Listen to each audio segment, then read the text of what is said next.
Panapa vanhu vobuda vachiti chatsva Mnangagwa going on 31 March. Sana vena mashoko atiri kuona kuti aiwa confidence nevanhu panguva inoi aiwa as we are heading towards aiwa the 31st of March protest aiwa dzanyanyisa tondibosubscribe oleko tonda beleko tipina panapa aiwa mubepa nawo resume ai vanobuda nyora vachiti President Emmerson Mnangagwa could be removed the same way Robert Mugabe was by those who put him in power.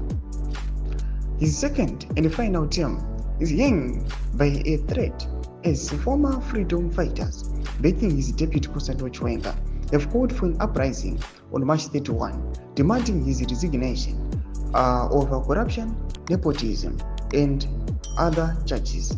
Mnangagwa, who seized power through a military coup led by then Army Chief Chiwenga in 2017, had promised key democratic and economic reforms to revive the country. Those promises remain unfulfilled.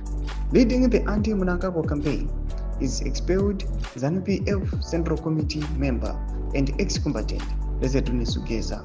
Now in exile, he faces politically motivated charges after his outspoken criticism of Mnangagwa. Geza has reportedly engaged opposition politicians to mobilize for the March 31 protest. Meanwhile, Mnangagwa has deployed the right police and soldiers across the country in anticipation of a national shutdown. Thomas Karuda panapa chinzi aiwa vanhu vakainstola mutungamiri wenyika panguva inoi kuti apinde into power muna 2017 they are the ones who are calling kuti aiwa he must go.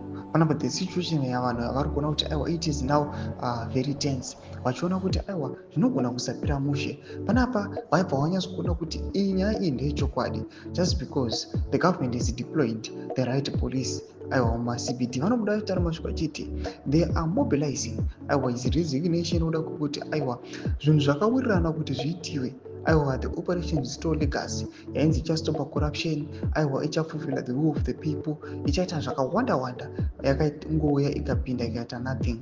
People vakatanga kusupporta cronism, nepotism, corruption vakauya vakabvisa transparency. Zvanzikuonekwa kunzi aiwa vanhu vakabva from bad to worse. Now they are calling kuti aiwa he must go. Tudze mafunguro enyu motodi pamusoro pechitiko ichi. Kana comment section medu tudze mafunguro enyu. So subscribe or like, turn on the bell icon.